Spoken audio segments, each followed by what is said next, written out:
সবাইকে স্বাগতম জানিয়ে আজকের আমাদের এই তারুণ্যের ভাবনায় আমরা নড়াইল এক আসনে কেমন প্রার্থী চাই শুরু করতে যাচ্ছি।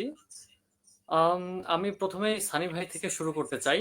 আহ, আমি সবাইকে একটু পরিচয় করিয়ে দিয়ে নেই।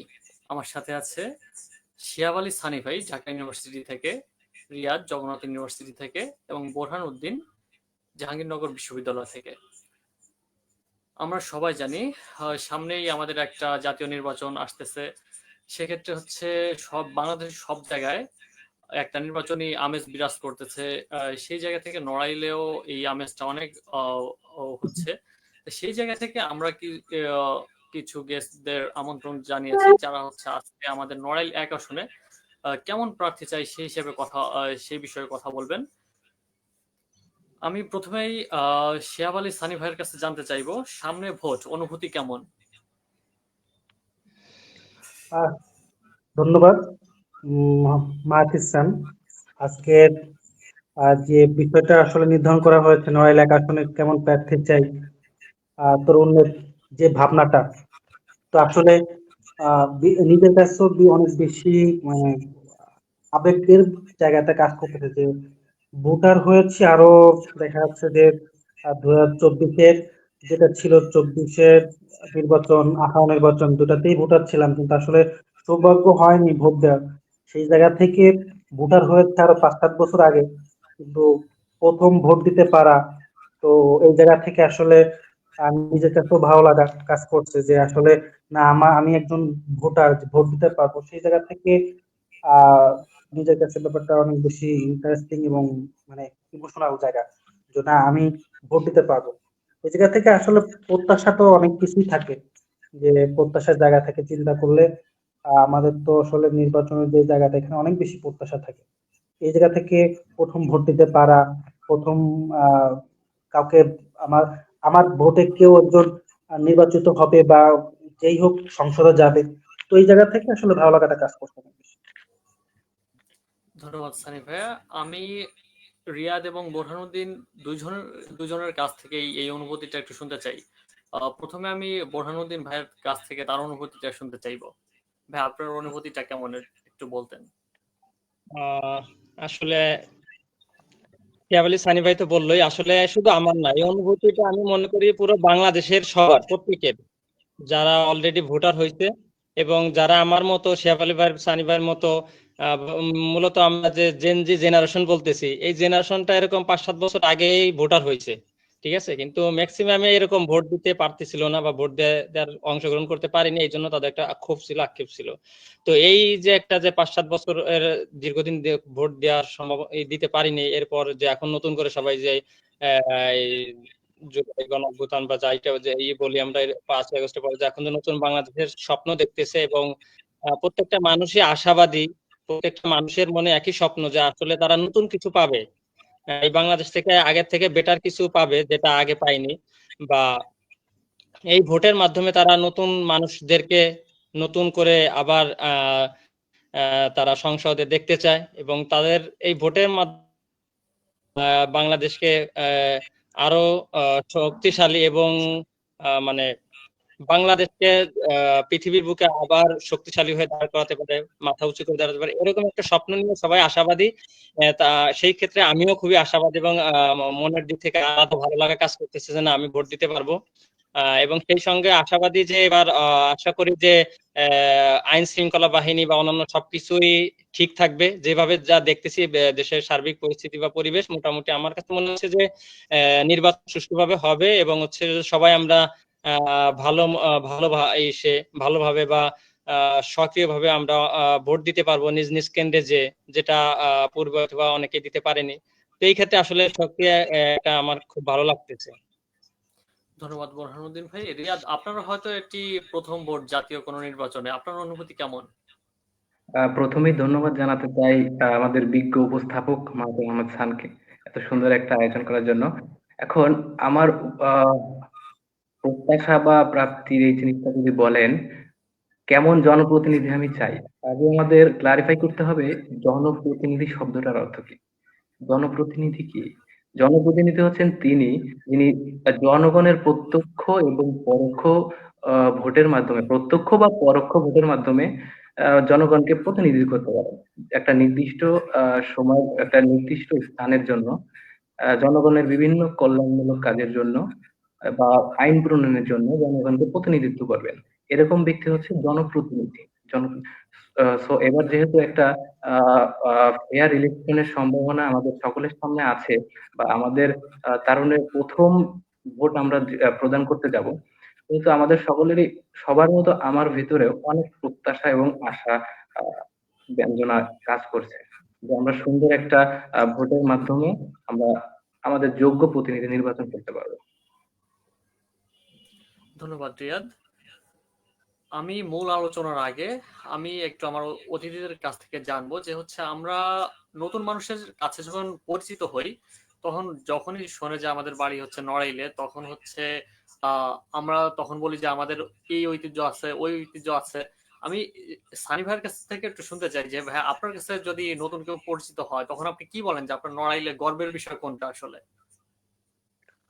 আহ আসলে নড়াইলের যে গর্বের জায়গাটা, এখানে যদি কম্পারেটিভলি চিন্তা করি যে আসলে আমাদের নড়াইলে গর্বের কি জায়গাটা আছে, যদি আমি ওই প্রেক্ষাপটে চিন্তা করে আমাদের 1971 সালের কথা যদি বলি, আহ, আপনি দেখতে পারবেন আমাদের এই নড়াইলের মধ্যে আপনার একজন বীরশ্রেষ্ঠ আছে, দুইজন বীরোত্তম আছে, তিনজনের মতো বীর প্রতীক আছে।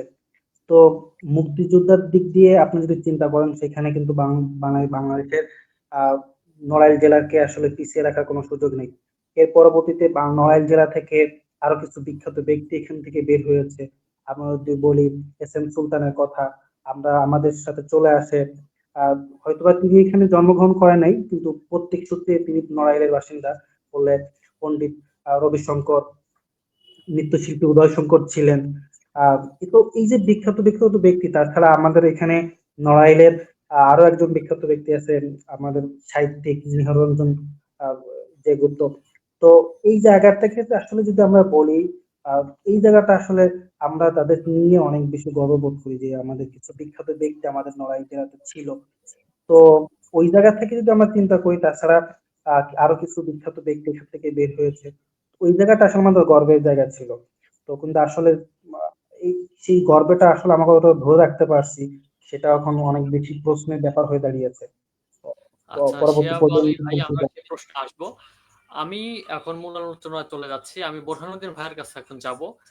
বোরহান ভাই, আপনি হচ্ছে নড়াইলের প্রধান সমস্যাগুলো কি কি মনে করেন? আপনার অভিজ্ঞতার ভিত্তিতে নড়াইলে আপনি অনেকদিন ছিলেন বা সবসময় যাতায়াত করেন, আপনি নড়াইলের সন্তান, এবং নড়াইল স্পেসিফিকলি নড়াইল এক আসনে আপনার কি কি সমস্যা আপনি সম্মুখীন হয়েছেন বা দেখছেন যে এই সমস্যাগুলো আসলে নড়াইল এক আসনকে খুবই প্রভাবিত করে?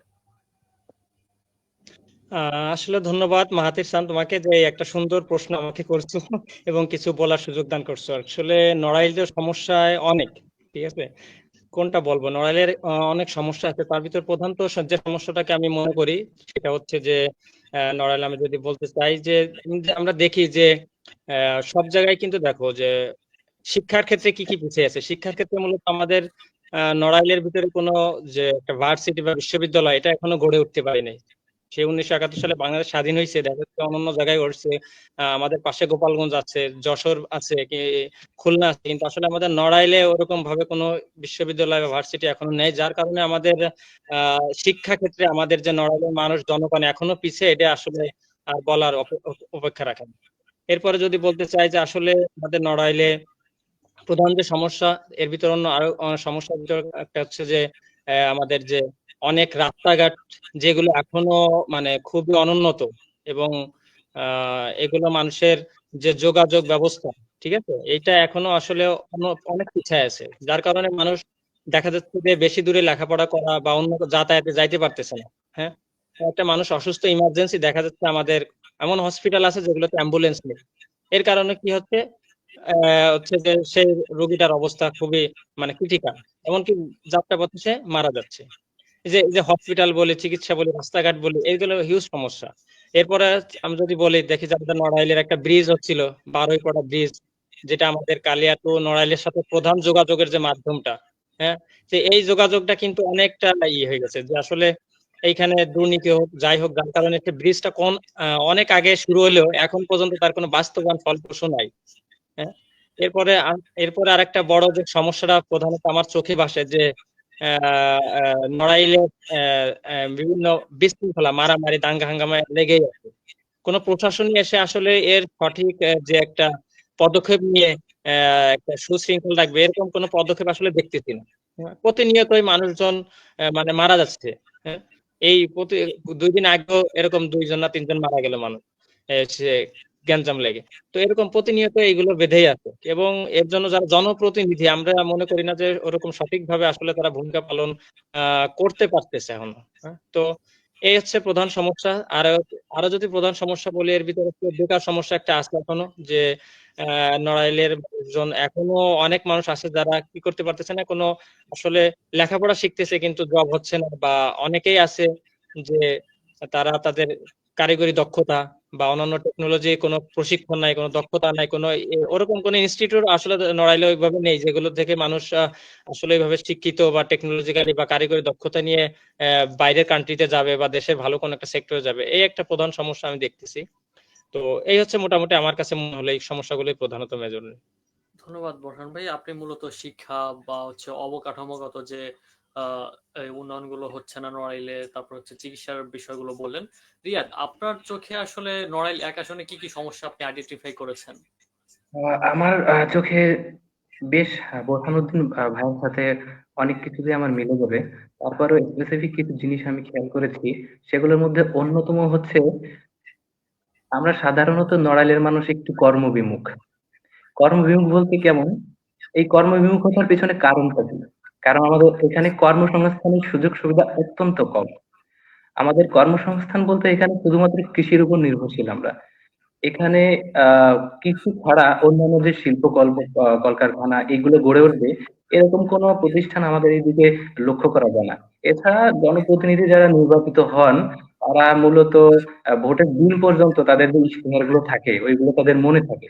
এর পরবর্তীতে তারা ভোটে নির্বাচিত হওয়ার পরে মূলত জনগণের কথা বেমালুম ভুলেই যায়। যে কারণে আমরা সাধারণত কর্মবিমুখ থাকছি এবং বেকারত্বে খুবই মানে দূরীভূত হচ্ছে আমাদের। বেকারত্বের ফলে আমরা বিভিন্ন জায়গা থেকে পিছিয়ে আছি। এছাড়া হচ্ছে শিক্ষার ক্ষেত্রে আমাদের যে অবকাঠামো, আমাদের উচ্চশিক্ষা গ্রহণের ক্ষেত্রে বিভিন্ন প্রতিষ্ঠান থেকে বা মাধ্যমিক বিদ্যালয়গুলো থেকে রোড লেভেল থেকে তাদেরকে উচ্চশিক্ষা গ্রহণের ব্যাপারে সতর্ক করা হয় না। কিন্তু আমরা দেখি আহ কুমিল্লা বা ওইদিকে খুলনা জেলার, খুলনা বিভাগের বিভিন্ন জেলা আছে, যেমন মাগুরা, ঝিনাইদহ, এইসব দিকে বিভিন্ন শিক্ষা প্রতিষ্ঠান বা মেজরিটি অফ শিক্ষা প্রতিষ্ঠানে কি করে, তারা ইউনিভার্সিটি স্টুডেন্ট, যারা যে প্রাক্তন স্টুডেন্ট গুলো আছে যারা ভালো ভালো পর্যায়ে, তাদেরকে নিয়ে বিভিন্ন সভা সেমিনারের মাধ্যমে রুট লেভেল থেকে উচ্চশিক্ষা গ্রহণের প্রতি একটা আগ্রহ তৈরি করে, যেটা আমাদের নড়াইলে নেই। যে কারণে আমরা শিক্ষার ক্ষেত্রে অনেক পিছিয়ে আছি। তাছাড়া বিভিন্ন সমাজসেবামূলক কর্মকাণ্ড, বিভিন্ন দাতব্য প্রতিষ্ঠান তৈরি করা, এইগুলা আমাদের নড়াইলের লোকজনের বা নড়াইলের জনপ্রতিনিধি যারা থাকেন না, আমরা আগে পরে তেমন একটা বেশি লক্ষ্য করি না। তাছাড়া অবকাঠামোগত উন্নয়ন, যেমন রাস্তাঘাট, আমাদের বাড়ি হচ্ছে যোগাযোগ, আমরা যদি এদিকে কালিয়া যেতে চাই বা ওইদিকে চাপাই যেতে চাই, রাস্তার মধ্যে এত বড় বড় একটা ভাঙা জায়গা দেখা যায়, মনে হচ্ছে আটলান্টিক মহাসাগরে এসে পড়ছি। তো যে কারণে যোগাযোগ অবস্থা কি বাজে।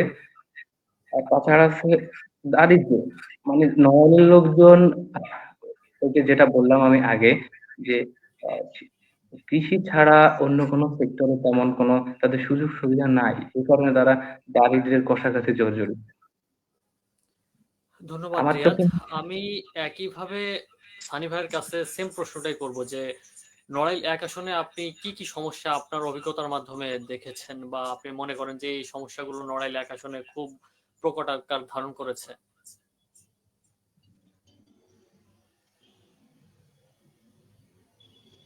ধন্যবাদ। এখানে আমার আমার পূর্বের 2জন খুব ভালোভাবেই নড়াইলের সমস্যাগুলো খুব ভালোভাবে এক্সপ্লেন করেছে। তো আসলে এখানে আহ উনার যে প্রবলেমের কথা বলেছে, আসলে তার মধ্যে আমি আর একটু কিছু স্পেসিফিক বলতে হলো আর 2-একটা জিনিস অ্যাড করতে চাই। যেমন আমাদের কিছু সমস্যা আছে, তার মধ্যে একটা হলো আমাদের নড়াইলের মধ্যে দিয়ে প্রায় 3-4টা বড় বড় নদী প্রবাহিত হয়ে গেছে।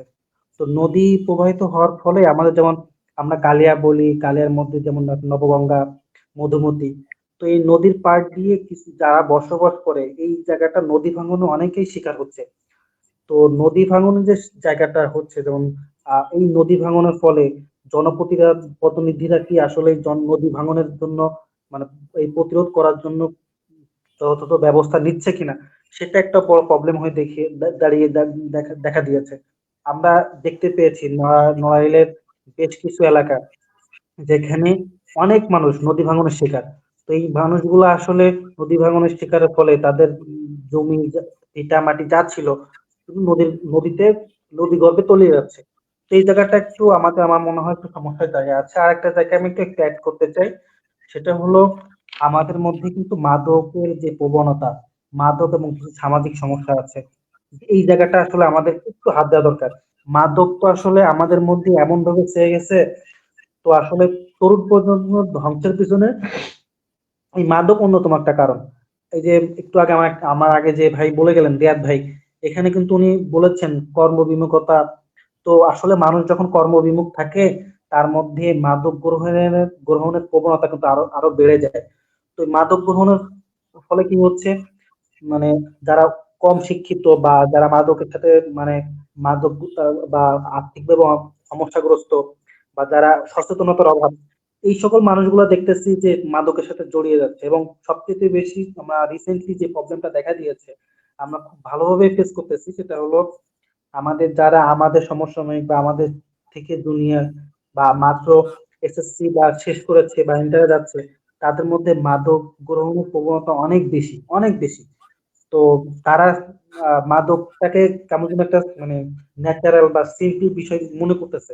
তো এই মাদক গ্রহণের ব্যাপারটা, মাদক গ্রহণ, এটার বন্ধে সচেতনতার অভাব, আইনানুগ ব্যবস্থার অভাব, পাশাপাশি আমাদের জনপ্রতিনিধিদের তাদের পক্ষ থেকে এলাকার আহ জনপ্রতিনিধি যারা থাকে তাদেরও সদিচ্ছার অভাব থাকে।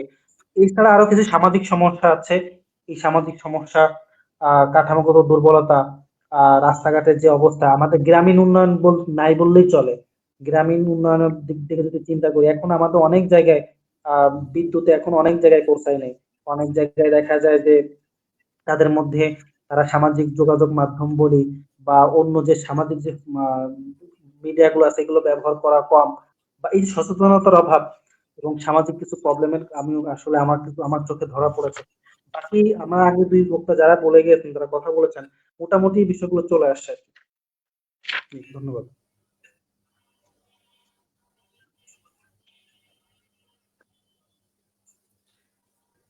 ধন্যবাদ সানি ভাইয়া। আমি রিয়াদের কাছে এবার একটা প্রশ্ন করতে চাই। সেটা হচ্ছে, যেহেতু আপনি প্রথম ভোটার বা ভোট দিবেন প্রথম এবার, সেক্ষেত্রে হচ্ছে আপনি দল দেখে ভোট দিবেন নাকি হচ্ছে প্রার্থী থেকে ভোট দিবেন?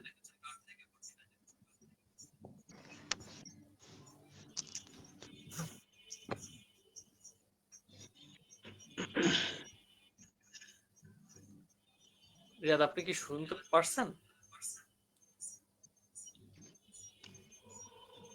হ্যালো রিয়াদ। আচ্ছা, রিয়াদ মনে হয় একটু ইন্টারনেট প্রবলেম আছে। আমি বোরহানুদ্দিন ভাইয়ের কাছে এই প্রশ্নটা নিয়ে যেতে চাই। ভাই, আপনি কি হচ্ছে দল দেখে ভোট দিবেন নাকি হচ্ছে প্রার্থীর যোগ্যতা দেখে ভোট দিবেন? ধন্যবাদ মাহাতির, একটা সুন্দর প্রশ্ন করছো যে আসলে দল দেখে নাকি প্রার্থী দেখে। তো আমি যদি বলি যে আমার দিক থেকে আসলে এটা হচ্ছে যে প্রার্থী দেখেই আসলে প্রত্যেকের ভোট দেওয়া উচিত বলে আমি মনে করি। কারণ হচ্ছে যে আসলে এখানে দল থেকে প্রার্থীরা বেশি মুখ্য ভূমিকা পালন করতেছে। হ্যাঁ, আমার নড়াইলে যারা প্রার্থী দাঁড়িয়েছেন,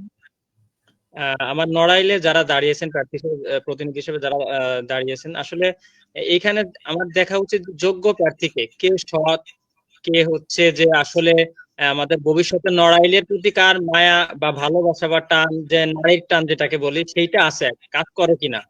হ্যাঁ, এই জিনিসটা সবচেয়ে বেশি বিবেচনা করা উচিত প্রত্যেকটা ভোটারের। আসলে দল থেকে একজনকে দিল, কিন্তু আসলে তার নড়াইলের প্রতি, নড়াইলের মানুষের প্রতি বা এলাকার প্রতি বা উন্নয়ন করার প্রতি কোনো মনোভাবই নাই, কিন্তু সে দল থেকে কোনো ক্রমে একটা পেয়ে গেল, নমিনেশনটা পেয়ে গেল।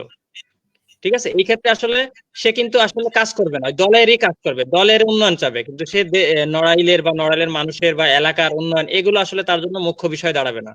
তো এই জন্য আমাদের উচিত হবে যে আমরা একজন যোগ্য প্রার্থীকে, যাকে দেখলে আসলে মনে হয় যে না, তিনি আমাদের ভবিষ্যতে আমাদের নড়াইল নিয়ে কিছু কাজ করবেন, নড়াইলের উন্নয়নে কাজ করবেন, নড়াইলের মানুষকে যিনি আসলে ভালোবাসতে পারবেন, নড়াইলের মানুষের দুঃখে দুঃখে যিনি আসলে দুঃখ প্রকাশ করবেন, বা দুঃখের সময় যিনি যিনি এসে পাশে দাঁড়াবেন। আমার মনে হয় এরকম একজন যোগ্য প্রার্থীকে। এবং আমরা প্রত্যেক অনুবার যে ভোট কাজটা করি, আসলে জনগণ যখন বা আমরা ভোট দেই, তখন কি করি, টাকার বিনিময়ে দেখা যাচ্ছে যে কেউ আমাকে 500 টাকা দিল বা 1000 টাকা দিল, এর বিনিময়ে আসলে আমি আমার যে একটা মূল্যবান ভোট, এটাকে আমি বিক্রি করে দিচ্ছি। এটা হচ্ছে এক প্রকার দেশের সাথে পুরো একটা স্বার্থপরতা বা বেইমানি করা হয় একজন ভোটার হিসাবে, যখন আমি কার কাছ থেকে টাকা বা অন্য কোনো কিছু পাওয়ার মাধ্যমে, কোনো পার্সোনাল গেইনের মাধ্যমে তাকে ভোটটা প্রদান করতেছি।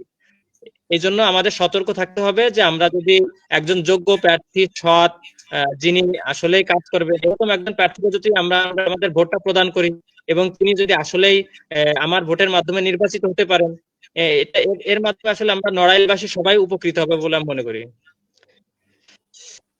ধন্যবাদ তো বোরহানুদ্দিন ভাইয়া। এতটুকু। আমি একই প্রশ্ন সানি ভাইয়ের কাছে করতে চাই। ভাইয়া, আপনি এটাকে কিভাবে দেখেন? প্রার্থীর যোগ্যতা দেখে নাকি হচ্ছে দল দেখে বা প্যানেল দেখে? আহ, কখনোই আমি আসলে আমরা গতানুগতিক 1971 সালের পর থেকে 1973 যে নির্বাচন থেকে শুরু করে এই পর্যন্ত যে ত্রয়োদশ জাতীয় সংসদ নির্বাচন হচ্ছে, তো আসলে এই জায়গাটা গত গত গত গতানুগতিক যে নির্বাচন ছিল, যে ধারাবাহিকতা ছিল, এই নির্বাচনটা একটু ব্যতিক্রম হওয়া। কারণ জুলাই 24 জুলাই গণ অভ্যুত্থানের পরবর্তী যে একটা দেশের যে কাঠামোগত বা দেশের যে পরিবর্তন, এই প্রেক্ষাপটে আমি মনে করি একটা একজন মানুষের কি দেখে ভোট, মানে একজন প্রার্থী নির্বাচন করা দরকার। সেক্ষেত্রে আমি অবশ্যই মনে করি দলীয় প্রতীক নয়, ব্যক্তি দেখে ভোটটা দেওয়া হয়। কেন? একজন ব্যক্তি যদি যোগ্য হন, সে যদি কোনো দলীয় প্রার্থী না হয়, সেক্ষেত্রে আমি মনে করি যোগ্য প্রার্থীকে আহ আমাদের অবশ্যই ভোট দেওয়া দরকার। আমরা এই জন্য কোনো ব্যক্তিকে ভোট দিতে হলে তার প্রতীক দেখে নয়, তার ব্যক্তি দেখে, তার যদি সে ব্যক্তি প্রশ্নাতীত সততা এবং নৈতিকতা দৃঢ়তা থাকে, এবং আসলে আমি যদি ব্যক্তিগুলো থাকে তাহলে নৈতিকতা যদি দেখতে পারি, তো আসলে একজন প্রার্থীর যোগ্যতার জন্য কিছু ক্রাইটেরিয়া আছে। এই ক্রাইটেরিয়া গুলো যদি সে ফুলফিল করতে পারে, সেই অনুযায়ী যদি থাকে, তাহলে আমি মনে করি ব্যক্তিকে তার প্রতীক দেখে নয়, ব্যক্তি দেখেই ভোট দেওয়া উচিত। ধন্যবাদ সানি ভাইয়া। একই প্রশ্ন রিয়াদের কাছে। রিয়াদ, আপনি কি হচ্ছে দল দেখে ভোট দিবেন নাকি হচ্ছে প্রার্থীর যোগ্যতা দেখে? আসলে ছোটবেলা থেকেই আমি মূলত একটু রাজনীতি বিমুখ, কিন্তু আমি এখন মনে করি দেশের একজন সচেতন নাগরিক হিসেবে আমাদের যুব সমাজের এখন রাজনীতি সচেতন হওয়া উচিত।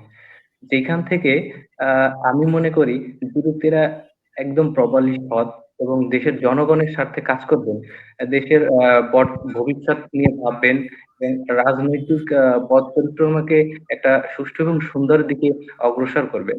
আমার মনে হয় আমার ভোট আমি আমার যোগ্য প্রার্থীকে দিব, আমার হচ্ছে সেটা নীতি। অবশ্যই প্রার্থীর যোগ্যতা দেখেই ভোট দেওয়া উচিত আপনারা বলছিলেন। বোরহানুদ্দিন ভাইয়া, আপনার কাছে একটা প্রশ্ন নিয়ে যেতে চাই। সেটা হচ্ছে, আমরা যদি নড়াইল 2 এর সাথে নড়াইল 1 এর কম্পারেটিভলি হচ্ছে একটু বিশ্লেষণ করি, তাহলে দেখা যাবে নড়াইল 2 সব দিক দিয়ে এগিয়ে। আমরা ইউনিভার্সিটিতে বিভিন্ন যে হচ্ছে জেলা কলানগুলো থাকে, সেখানেও দেখা যায় যে হচ্ছে লোহাগড়া বা হচ্ছে নড়াইলের ওই দিক থেকে হচ্ছে সবচেয়ে বেশি মানুষজন থাকে প্রত্যেকটা ইউনিভার্সিটিতে। আর হচ্ছে আমাদের এই কালিয়া বা হচ্ছে এই অঞ্চলটা থেকে কিন্তু খুবই একটা কম সংখ্যক ছাত্রছাত্রী থাকে ইউনিভার্সিটিতে। তা এই বিষয়টা আপনি কিভাবে দেখছেন যে হচ্ছে ওই দিকটা শিক্ষাক্ষেত্রে অনেক এগিয়ে গেলেও আমরা পিছিয়ে আছি কেন? আপনি এটা কিভাবে দেখছেন? আসলে মাহাথির, আমি তোমাকে একটা মানে একদম মানে একটা যে বিতর্কত একটা সমস্যা যেটা বারবার আসতেছিল বলার জন্য, সেই কথাটাই, সেই প্রশ্নটাই আসলে তোমার কাছ থেকে পেলাম। তো আসলে আমি একটা ছোট একটা গল্প শেয়ার করতে চাই। রিসেন্টলি কয়েকদিন আগে, এরকম 1-2 মাস আগে, আমাদের হচ্ছে যে আমরা একটা টুর্নামেন্ট পারি নড়াইলে। সেখানে গ্রুপ ছিল কালিয়া, লোহাগড়া, সদর, এরকম, ঠিক আছে। তো এর ভিতর দেখি যে প্রত্যেকে সদর থেকে হচ্ছে যে একই সাথে 15-20 জন হয়ে যাচ্ছে ক্রিকেট টিমের জন্য, 15-20 জন লোক। আর আমরা নড়াইলের যে 11 জন করব কালিয়ার, সে 11 জনই করতে পারতেছিলাম না। তো আচ্ছা 7 জন আমরা প্লেয়ার হয়েছি, 11 জনের ভিতর 7 জন। তো কি একটা মানে কঠিন অবস্থা। তো আসলে হ্যাঁ, আমরা যে সত্য কথা বলতে আমরা কালিয়ার বিশেষ করে যারা আছি, এটা লেখাপড়ার মান বলি বা লেখাপড়ার বলি, ভার্সিটি পড়ো স্টুডেন্ট বলি, এই দিক দিয়ে আমরা অনেক পিছাই, যেটা সদর বা অন্যান্য লোহাগাড়া এই দিকে আর একটু বেশি। তবে এই যে আমাদের যে সমস্যাটা, এর প্রধান সমস্যা হচ্ছে যে আমাদের স্থানীয় যে লেখাপড়া, এরা হচ্ছে যে সবাই আমরা যারা আছি আমাদের গ্রাম এলাকায় যারা আমরা পড়ালেখা করি, বিশেষ করে যারা ভার্সিটি বা উচ্চ শিক্ষা এই সম্পর্কে ধারণাটা কম। এটা হচ্ছে সবচেয়ে মেইন প্রধান সমস্যা বা ল্যাকিংস বলতে এটাকেই ধরা যায়, যে সচেতনতার অভাব। যে আমার যে বিশ্ববিদ্যালয়ে আমাদের একটা এমন, আমার কথাই বলে, আমরা যখন হাই স্কুলে বা ওই সময় অতটা বুঝতাম না যে আসলে বিশ্ববিদ্যালয়টা কি, বা বিশ্ববিদ্যালয় পড়লে কি হয়, বা কোথায় কি আছে, বাংলাদেশে কয়টা বিশ্ববিদ্যালয় আছে, বা ভালো ভালো কোন কলেজগুলো আছে, এই সম্পর্কে আমাদের আসলে ধারণা ছিল না। এই ধারণা না থাকার কারণেই হচ্ছে যে আমাদের যে ছেলে মেয়ে বা ছোট ভাই বোনরা আছে, এরা আসলে পিছায় যাচ্ছে। যে এদের ওই উচ্চাকাঙ্ক্ষা না থাকে, এরা স্কুল পর্যন্ত পড়ে কি করতেছে, আর কলেজে পড়ারও আশা করতেছে না। এবং একটা আমরা যে জানি, একটা বিশ্ববিদ্যালয়ের স্টুডেন্ট যদি পড়ালেখা করতে চায়, তার একটা এসএসসির জিপিএ লাগে, মার্কস লাগে, এইচএসসির মার্কস লাগে। তো যখন কারো যদি উচ্চ আকাঙ্ক্ষা থাকে, পড়ালেখার থাকে, ইচ্ছা থাকে যে বিশ্ববিদ্যালয়ে পড়াবে, তাহলে কিন্তু সে ওই অনুযায়ী তার স্ট্যান্ডার্ড অনুযায়ী মার্কস বা ক্যারি করা ট্রাই করে, যে না আমি যেন এসএসসি তে ভালো করি, এইচএসসি তে ভালো করি। আর যদি কারো যদি উচ্চ আকাঙ্ক্ষাটা না থাকে, আসলে তাহলে তো তার ভিতরে ভালো রেজাল্টেরও কোনো থাকে না। এই কারণে হচ্ছে যে আমি যেটা মনে করি, যদি আমাদের যে প্রধান সমস্যা এটা হচ্ছে যে এই যে আমরা যে সতর্কতা বা আমাদের যে এই ব্যাপারে কোনো প্রোগ্রামিং হয় না। আমরা দেখতে পাই যে অন্যান্য বিশ্ববিদ্যালয়ের স্টুডেন্টরা বা অন্যান্য সবাই যে বছরে একটা নির্দিষ্ট দিনে বা 6 মাস পর, 3 মাস পর যে একটা স্কুল কলেজ গুলাতে বিভিন্ন জায়গায় একটা প্রোগ্রাম করে, যেখানে তাদেরকে করা হয়, লার্নিং দেওয়া হয় বা মনিটরিং করা হয়, বা উচ্চ বিশ্ববিদ্যালয় সম্পর্কে ধারণা দেওয়া হয়, কিভাবে কি করলে ভালো হয়, গাইডলাইন দেওয়া হয় আর কি। সিনিয়র কর্তৃক যে একটা গাইডলাইন, একটা বন্ডিং, হ্যাঁ, এইটা আসলে আমাদের কালিয়া বা এই আশেপাশে অঞ্চলগুলোতে খুবই কম, যার কারণে হচ্ছে আমরা লেখাপড়া থেকে এখনো সদর বা অন্যান্য অঞ্চল বা বিশেষ করে বাংলাদেশের অন্যান্য জায়গা থেকে পিছিয়ে। আমরা পড়ালেখা করতে গেলে দেখি যে নোয়াখালী, যদি সমগ্র নড়াইল বলি, যে নোয়াখালী, কুমিল্লা, ওই যে অন্যান্য অঞ্চল, বরিশাল, এই দিকে ছেলে মেয়েগুলো বেশি, কিন্তু আমাদের নড়াইলের যে ছেলে বা স্টুডেন্ট এই সংখ্যা খুবই কম। রিয়াদ, আপনি এই বিষয়টিকে কিভাবে দেখছেন? আপনি হচ্ছে আপনার ইউনিভার্সিটির একজন অনেক ভালো সুনামধন্য খেলোয়াড়, আপনি এইটাকে কিভাবে দেখছেন? আসলে যখন ইউনিভার্সিটিতে গিয়ে নতুন নতুন ব্যাচ গুলা আসে, তখন আমি খুব ভাবে প্রতীক্ষায় থাকি যে আমার নড়াইলের কে আছে, বিশেষ করে কালিয়া উপজেলার মধ্যে কোন একটা ছেলে আছে। দুঃখের বিষয় হচ্ছে আমার কালিয়া উপজেলার ভিতরে আমার ডিপার্টমেন্টে আমার জুনিয়র একটা ছেলেকে আমি পাইনি। এর পিছনে অন্যতম কারণ হতে পারে, দেখুন, যে প্রশাসনিক প্রতিষ্ঠানগুলো আছে সবগুলো নড়াইল সদরে, ভালো ভালো স্কুল কলেজ যেগুলো আছে নড়াইল জেলার মধ্যে, সেগুলো নড়াইল সদরের দিকে অবস্থিত। যে কারণে আমরা একটু পিছিয়ে পড়ে আছি নড়াইল সদর সহ, ভাই যেটা বললেন, অন্যান্য জেলা থেকে। আর আমাদের রুট লেভেল থেকে যে উচ্চ শিক্ষা নেওয়ার যে বিষয়টা, এটা আমাদের ধারণা একদমই থাকে না। আমার ভিতরে কিছু ধারণা ছিল। এর আগে আমার দুইটা ভাই, ওনারা পাবলিক ইউনিভার্সিটিতে পড়ছেন, আমি ইউনিভার্সিটি সম্পর্কে কিছুটা ধারণা রেখেছিলাম। কিন্তু দেখা গেল যে ছেলেটা আমার সাথেই পড়ছে, ভালো স্টুডেন্ট, ভালো মেধাবী, কিন্তু সে কখনো ইউনিভার্সিটির স্বপ্নই এখানে দেখে না। সে স্বপ্ন দেখে সর্বোচ্চ গোপালগঞ্জে গিয়ে বঙ্গবন্ধু কলেজে একটা ডিগ্রি অর্জন করবে। এই কারণে হচ্ছে আমাদের এই যে উচ্চশিক্ষা সম্পর্কে সঠিক ধারণার অভাব, এবং আমাদের সঠিক প্রপার গাইডলাইনের অভাব, এবং আমাদের সুযোগ সুবিধার অনেক অপ্রতুলতা, যে কারণে আমরা অন্যান্য জেলা বা নড়াইল সদর থেকে অনেক পিছিয়ে আছি।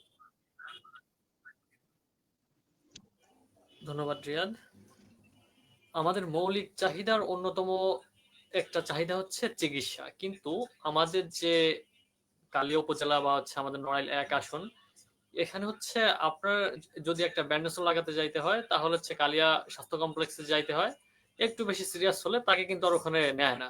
এখন হচ্ছে এই বিষয়টাকে কিভাবে আপনি আপনার জনপ্রতিনিধিদের কাছে তুলে ধরবেন যে এটা কিভাবে হচ্ছে সমাধান করা যায়? বোরহানুদ্দিন ভাই, আপনি এই বিষয়টাকে হচ্ছে কিভাবে বলতে চান যে হচ্ছে চিকিৎসার যে একবারে ভেঙে পড়া অবস্থা নড়াইল 1 আসনে, তা আপনি আপনার জনপ্রতিনিধিদের কি সাজেশন দিতে চান এই বিষয়টায়?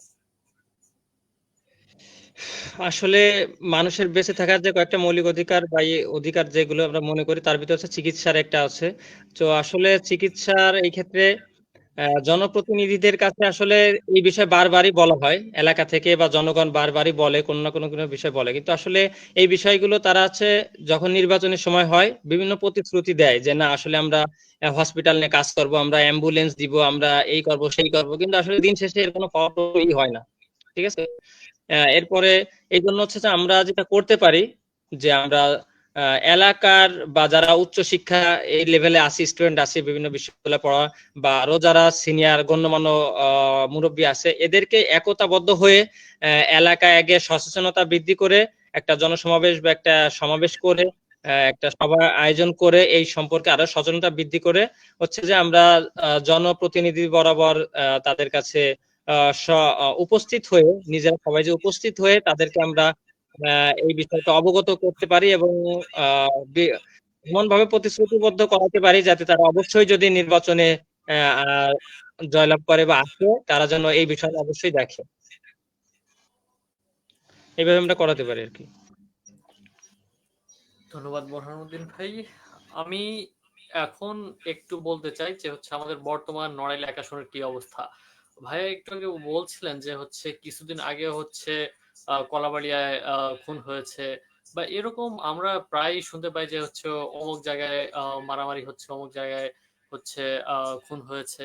এই যে যে বংশগত ও কারণে মারামারি হোক বা হচ্ছে জমি জমাগত কারণে হোক, এইটা হচ্ছে নিরসনে আপনি জনপ্রতিনিধিদের কি রকম ভূমিকা দেখতে চান, বা হচ্ছে কি রকম ভূমিকা পালন করলে তারা আসলে এই বিষয়টা নিরসন করতে পারেন? আমি বোরহানুদ্দিন ভাইয়ের কাছে এই প্রশ্নটার উত্তর জানতে চাই। হ্যাঁ, আসলে মাহাতির একটা সুন্দর প্রশ্ন করছো, যেটা আসলে মেইন সমস্যা বলে আমি মনে করি আমাদের বর্তমান সমাজে। আমি 2 দিন আগেও দেখলাম যে আমাদের বাড়ির পাশে সুবরিপাড়া নিয়ে মারামারি করে দুইজন না একজনকে মেরেই ফেলাইছে। তারপরে আবার দেখলাম একটা জমি নিয়ে, দেখলাম সবাই লাইভে ফেসবুকে ছাড়ছে, জমি নিয়ে একজনের আপন চাচানা ভাতিজাকে মেরে ফেলাইছে।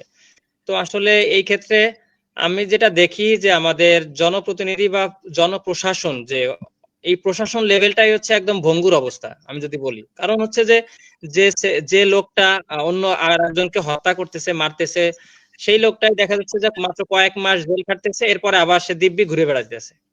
তো এই যে যে একটা ভঙ্গুর অবস্থা, যে একটা মানুষকে মার্ডার করলো আবার সে কিছু টাকা ঘুষ টুস দিয়ে, বা এই যে যে একটা ভাবে চলে আসতেছে, এটা হচ্ছে সমাজের সবচেয়ে খারাপ দিক, বা আইন শৃঙ্খলার সবচেয়ে ভঙ্গুর অবস্থার মাধ্যমে প্রতীয়মান হয় যে একটা মানুষ এর মাধ্যমে কি হচ্ছে যে আর একটা অকারেন্স করতে বা আরেকজনকে মারতে বা এরকম মানুষ এখন আর ভয় পায় না। মানে মার্ডার এখন হয়ে যাচ্ছে পুরো একটা ভাতমাছ অবস্থা, যে একজন মানুষকে মারবে এটা কোনো ব্যাপার না, কারণ টাকা পয়সা থাকলে বা দলীয় লোক হইলেই সে আইনকে ফাঁকি দিয়ে সে আবার দিব্যি ঘুরে বেড়াইতেছে। তো এই জন্য যে আমি যেটা বলি, আর এটা মেইনই সমস্যা হচ্ছে যে যদি জনপ্রতিনিধি যারা হন ইনারা ওনারা যদি আসলে স্ট্রং হয়, শক্তিশালী হয়, আইনের প্রতি শ্রদ্ধাশীল হয়। হ্যাঁ, আসলে বাংলাদেশে তো সংবিধান আছে, আইন আছে, কিন্তু আইন তো কার্যকর হচ্ছে না। আইন তো আসলে ইফেক্টিভ হচ্ছে না। যদি ইফেক্টিভ হইতো তাহলে কিভাবে একটা মানুষ দিব্যি কালকে একটা মানুষকে খুন করে আজকে ঘুরে বেড়াইতেছে, এটা তো সম্ভব না। তো এই যে যে এই ক্ষেত্রে হচ্ছে, এই ক্ষেত্রে দুইজনই দায়ী, এক জনপ্রতিনিধি হচ্ছে দায়ী, আর দ্বিতীয় হচ্ছে যে যে আমাদের যে প্রশাসনিক যে কাঠামো, এই কাঠামোটা একদম ভঙ্গুর। তো এই জন্য আসলে যে জনপ্রতিনিধি তার স্ব উদ্যোগে, যদি স্ব উদ্যোগে এবং জন যে আমাদের যে আইন শৃঙ্খলা বাহিনী এনাদেরকে যদি সঠিকভাবে ব্যবহার করতে পারেন, তাহলে আশা করি আমাদের যে যে মারামারি বা দাঙ্গা হাঙ্গামা এই ব্যাপারটা আসলে নড়াইল থেকে অনেকটা নির্মূল হবে বলে আমি মনে করতেছি। রিয়াদ, আপনি এই বিষয়টিকে কিভাবে দেখছেন? আপনিও হয়তো এই ঘটনাগুলির সাথে অতপ্রতভাবে জড়িত, যেহেতু সবসময় এগুলো নিয়ে থাকা হচ্ছে। হ্যাঁ, আমাদের বিজ্ঞ উপস্থাপক মাহাথির খান, আপনাদের এলাকা হচ্ছে কলাবাড়িয়া। কলাবাড়িয়াকে আমরা জানি মার্ডারের আখড়া ভূমি হিসেবে। তো সেখানকে আমি মনে করি এই যে যে জনপ্রতিনিধি ওনারা আছেন, এই যে পুলিশ প্রশাসন বললেন আর যাই বলুন না কেন, এই পুলিশ প্রশাসনকে নিজেদের ক্ষমতার কেন্দ্রীভূত না করে যদি জনগণের সঠিক সেবাদানের জন্য পুলিশ প্রশাসন বা অন্যান্য প্রশাসনিক কর্মকর্তাদের যদি তারা নিয়োজিত করেন বা তাদের কর্মকাণ্ড যদি সঠিকভাবে পালন করান, তাহলে আমার মনে হয় এই যে এই মার্ডার তারপরে এই নৈরাজ্য, এইগুলা নির্মূল করা অনেকাংশে আহ সহজ হবে। এবং পাশাপাশি আরেকটা জিনিস, প্রতিটা গ্রামে যে গ্রাম আদালত বা কয়েকটা গ্রাম মিলে যে গ্রাম আদালত প্রতিষ্ঠা করা, এই গ্রাম আদালত আগে অনেক এফেক্টিভ ছিল, এখন এটার কার্যকারিতা অনেকাংশে কমে আসছে। কিন্তু এই গ্রাম আদালতকে যদি আরো বেশি স্ট্রং করা যায়, তাহলে এটা আমার মনে হয় অনেক বেশি গুরুত্বপূর্ণ ভূমিকা পালন করতে পারবে। আসলে এটা আমাদের নড়াইল এলাকা শুনে খুবই বড় একটা সমস্যা বর্তমান সময়ে। আরেকটা সমস্যা হচ্ছে মাদক। আমাদের যে ছেলে মেয়েগুলো আছে, এখন আমি আমাদের কলাবাড়ি স্কুল বা হচ্ছে বিভিন্ন স্কুলে যখন খোঁজ খবর নেই, তখন একটা খুবই হতাশাজনক একটা সংবাদ হচ্ছে যে আহ, ছেলেমেয়েরা এখন স্কুলে যেতে চায় না। এই জিনিসটা আসলে কিভাবে দেখছেন রিয়াদ? আপনি এই বিষয়টার সাথে ফ্যামিলিয়ার কিনা জানি না, তবে এটা কিন্তু খুবই উদ্বেগের বিষয় যে হচ্ছে আমাদের এলাকায় কিন্তু ছেলেমেয়েরা এখন আহ, স্কুলে যেতে চায় না অনেকে। এই আমাদের স্কুল বিমুখ আমাদের হওয়ার গ্রামে পেছনে কারণ ধরেন, কি, আপনি কি মনে করেন? গ্রামে উঠতি বয়সী যতগুলো তরুণকে আমি দেখি, তাদের সাথে আমি বাড়িতে এসে কথা বলতে লিটারালি ভয় পাই। কারণ তারা কখন কোন ধরনের বেয়াদবিমূলক একটা কথা বলে দেয়, সেটা আমি এখন বুঝতেই পারি না। অনেক ইনসিডেন্ট আমাদের সামনে এরকম হয়েছে। এখন হচ্ছে বাচ্চাদের ভিতরে বা ধরেন যারা হাই স্কুল লেভেল বা কলেজ লেভেলে পড়াশোনা করছে, তাদের মাঝে নৈতিকতা জিনিসটা একদমই নাই। এটা মূলত প্রথমে পরিবার থেকে, এবং পরে হচ্ছে এই যে জনপ্রতিনিধিদের অসচেতনতার কারণে এরকম অনেক জিনিস সৃষ্টি হয়েছে। আমাদের এলাকায় দেখা যাচ্ছে টিউবওয়েলের মুখ থাকছে না, টিউবওয়েল পুরো নিয়ে যায় বিক্রি করে দিচ্ছে। এগুলা করছে কারা? যারা হচ্ছে মাদক সেবন করে তারা। তো এটা হচ্ছে খুবই ভীতিকর এবং অপ্রীতিকর একটা অবস্থা আমাদের জন্য। তো এইগুলা থেকে পরিত্রাণের আমাদের পথ দেখা খুবই গুরুত্বপূর্ণ। না হলে আমাদের ভবিষ্যৎ সমাজ মাদকের এই যে করাল গ্রাসে একদম নির্মূল হয়ে যাওয়ার সম্ভাবনা রয়েছে। এবং তারা শিক্ষা থেকে একদমই ছিটকে যাচ্ছে এখন। কারো প্রতি শিক্ষাগত যোগ্যতা অর্জনের তেমন একটা, প্রায় 95% স্টুডেন্ট বা ধরেন 15 থেকে 20 বছরের বাচ্চাদের মাঝে এই শিক্ষা গ্রহণের বিষয়টার প্রতি খুবই বিমুখতা দেখা যাচ্ছে। তারা, তাদের ইন্টেনশন থাকে হয়তোবা একটু বয়স হলে আমি বিদেশে গিয়ে কিছু কামাই করে তারপরে দেশে আসবো। তো মাদকের যে প্রভাব, এই প্রভাব থেকে আমাদের যুব সমাজকে রক্ষা করা আমাদের বাধ্যতামূলক একটি কাজ হয়ে দাঁড়াইছে। একদম একদম। আমি আসলে দুঃখিত, সানি ভাইয়া হচ্ছে ইন্টারনেটের কারণে ঢুকতে পারছে না। তার ইন্টারনেটে একটু সমস্যা হচ্ছে।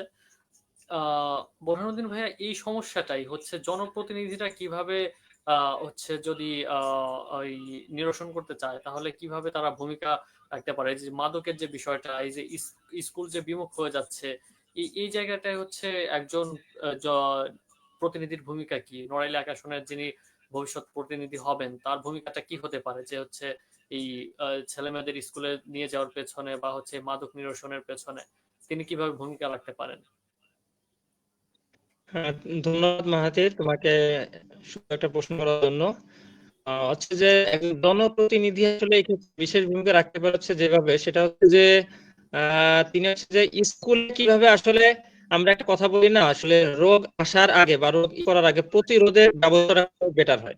তো ঠিক তদ্রূপ হচ্ছে একজন প্রতিনিধি তিনি হচ্ছে যে প্রথমে চেষ্টা করবে কিভাবে 100% যারা আছে মানে 100% কিভাবে স্কুলমুখী করা যায়, 100% স্টুডেন্টকে কিভাবে স্কুলমুখী করা যায়, এটা হচ্ছে প্রধান উদ্যোগ হতে পারে। যে কিভাবে তিনি বাচ্চাগুলো যাতে পরিবারকে করে কনভিন্স করে বা পরিবারদেরকে সচেতনতা বৃদ্ধি করে যাতে তারা 100% স্কুল নিয়ে হয়। কারণ আমরা দেখি যে মাদকাসক্ত কারা হচ্ছে, মাদকাসক্ত তারাই হচ্ছে যারা হচ্ছে যে লেখাপড়া না করে লেখাপড়া থেকে ঝরে পড়তেছে, এরাই হচ্ছে মাদকাসক্ত হচ্ছে, এর বাইরে কেউ না। ওই দেখি 10-12 বছর, 12 বছর, 15 বছর, 17 বছর, এইরকম নর্মালি এই টাইপের যারা থাকে এরাই মাদকাসক্ত হচ্ছে। হ্যাঁ, একজন প্রাইমারির বাচ্চা কিন্তু মাদকাসক্ত আছে না, মাদকাসক্ত আছে কোন ক্লাসে, যে 6-এ, 7-এ, 8-এ, 9, 10-এ, যে মূলত এইটা খুবই মানে ব্যাপক আকারে। হ্যাঁ, ক্লাস 8-এর পর থেকে যে ইটা, হ্যাঁ 6-7ও কম, কিন্তু 8-9-10 এই লেভেলটা, যে এই লেভেলটা খুবই মারাত্মক।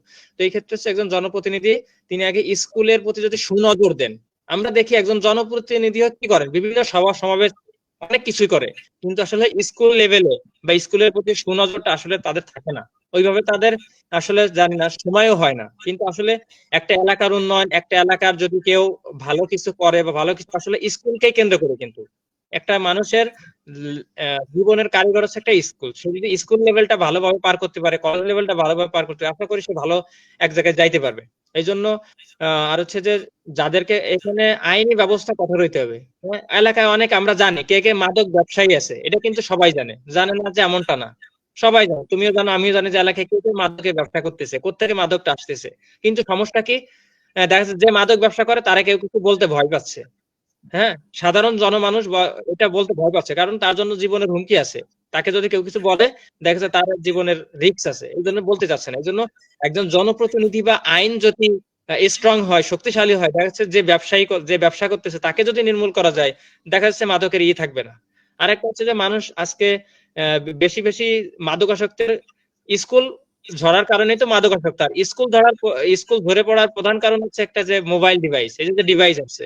আগে আমরা এলাকায় গেলে মাঠ থাকতো ভর্তি, ফুটবল, ক্রিকেট, বিভিন্ন টুর্নামেন্টের আয়োজন থাকবে, কিন্তু সেই খেলাধুলা এখন আর নেই। যার কারণ হচ্ছে মানুষ ম্যাক্সিমাম মোবাইল পেয়ে গেছে, মোবাইলে অ্যাডিক্টেড, এবং দেখছে যে আস্তে আস্তে কি হচ্ছে, মাদকাসক্তি চলে যাচ্ছে। তো একজন জনপ্রতিনিধি মনে করি তিনি স্কুল বা এইদিকে সুনজর এবং আইনের কঠোরতার মাধ্যমে তিনি এটাকে নির্মূল করতে পারেন বলে মনে করি। ধন্যবাদ বোরহান ভাই। আমাদের হচ্ছে বিভিন্ন প্রতিনিধি বলে থাকেন তারুণ্যের প্রথম ভোট অমুক দলের পক্ষে হোক বা অমুক প্রতীকের পক্ষে হোক। তা আমাদের নড়াইল 1 আসনে যিনি প্রতিনিধি হবেন, ভবিষ্যৎ প্রতিনিধি, তাদেরও হচ্ছে এইটাই ভাষ্য যে তারুণ্যের প্রথম ভোট আমার দলের পক্ষে হোক, এরকম আর কি। তা হচ্ছে এই তারুণ্যরা হচ্ছে একটা দেশের মূল চালিকা শক্তি। তা এই প্রতিনিধি সিলেকশনের ক্ষেত্রে আসলে তারুণ্যরা কিভাবে ভূমিকা রাখতে পারে, বা হচ্ছে আমাদের নড়াইল 1 আসনে আমাদের যে তরুণ ভোটাররা আছে তারা কিভাবে তাদের প্রতিনিধি বেছে নিতে পারে বলে আপনি মনে করেন বুরহানুদ্দিন ভাই? আসলে আমি মনে করি যেটা বললে যে তারুণরাই পারে সবকিছু করতে, আসলে তারুণদের উপরে আসলে সমাজ ব্যবস্থা বলি সমস্ত কিছু আসলে নির্ভর করতেছে। যেই জন্য তারুণ্যরা এই ক্ষেত্রে সবচেয়ে বড় ভূমিকা পালন করতে পারে তাদের প্রার্থী নির্বাচনের ক্ষেত্রে, বা প্রার্থীকে কাকে ভোট দিবে এই ক্ষেত্রে তারা বিশেষ ভূমিকা পালন করতে পারে। তো এখন তারা যেটা মনে করে, আমি মনে করি প্রার্থীরা যারা তারুণ আছে তারা যারা সচেতন, শিক্ষিত, বোঝে, এরা কি করবে, এরা হচ্ছে যে আসলে একজন সৎ যোগ্য প্রার্থী দেখবে। হ্যাঁ, সৎ যোগ্য প্রার্থী প্রথমে খুঁজে বের করা। কারণ আমরা কি করি আসলে অনেকটা আছে যে, যেরকম আমরা আর্জেন্টিনা ব্রাজিলের ফ্যান না, অনেকটা ওরকম যে আমার বাপ দাদারা আর্জেন্টিনা করছে, আমি আর্জেন্টিনা, ব্রাজিল করছে আমি ব্রাজিল। আসলে এইটা থেকে যে এজোর ভিত্তিক এইটা থেকে বেরিয়ে আসতে হবে। এবং আমি একজন মানুষ, এবং বর্তমান সময়ের প্রেক্ষাপটে, বর্তমান এই 2026 সালের প্রেক্ষাপটে আসলে কে সব থেকে বেটার, এটা বিবেচনা করতে হবে।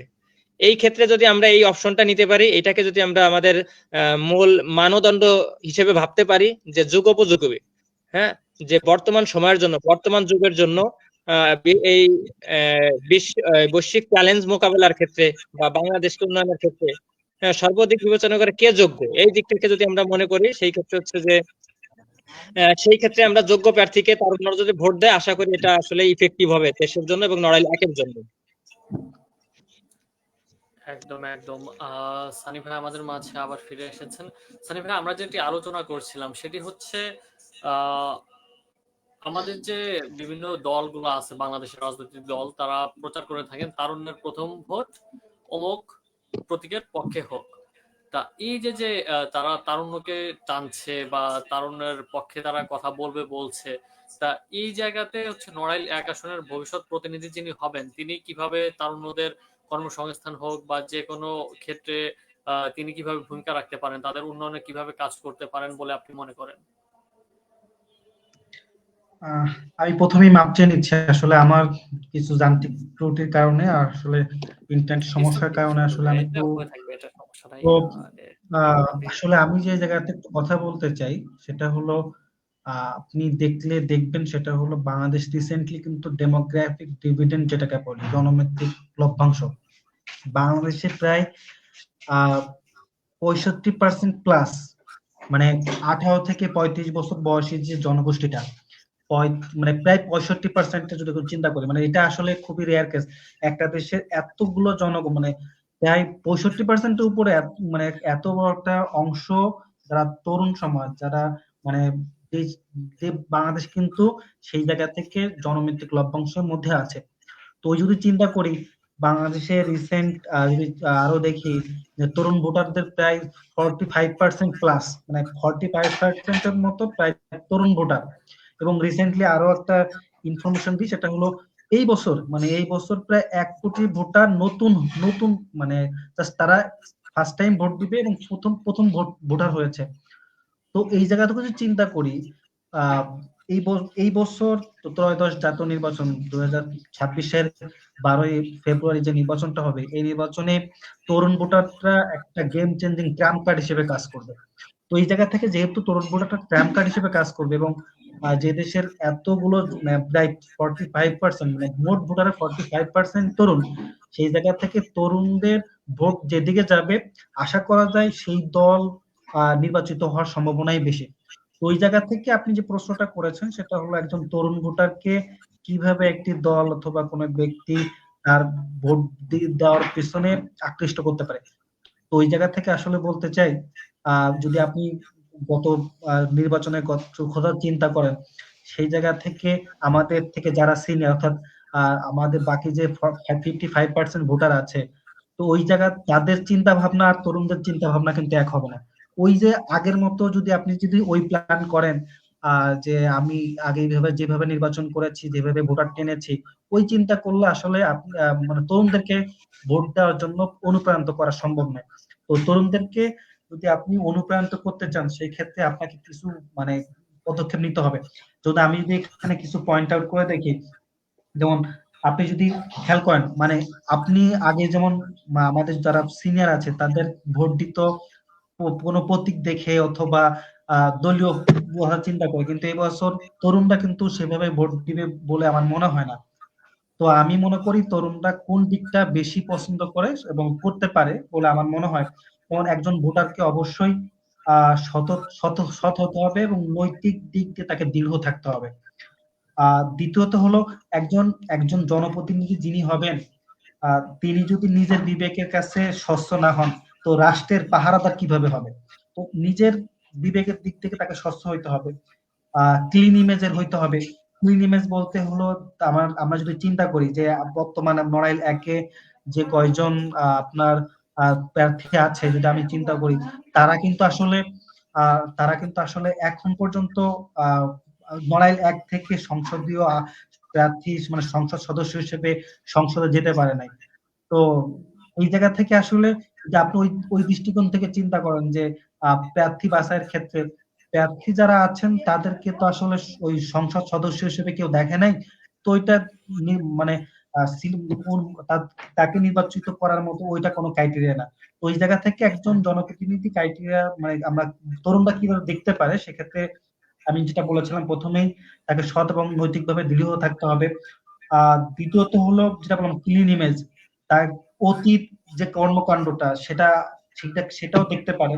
কারণ হলো একজন জনপ্রতিনিধি তার পূর্বে কাজগুলো দেখে একজন তরুণরা কিন্তু সেভাবেই তাকে নির্বাচিত করবে। পাশাপাশি তার মধ্যে আরো কিছু যেমন স্বচ্ছ আয় ব্যয়ের বিষয়গুলা, জবাবদিহিতা দেওয়ার মতো তার মন মানসিকতা আছে কিনা। কারণ জনগণের কাছে যদি জবাবদিহিতা করতে না পারে, একজন জনপ্রতিনিধি সে জনগণের কাছে জবাবদিহিতা করবে, এটাই স্বাভাবিক।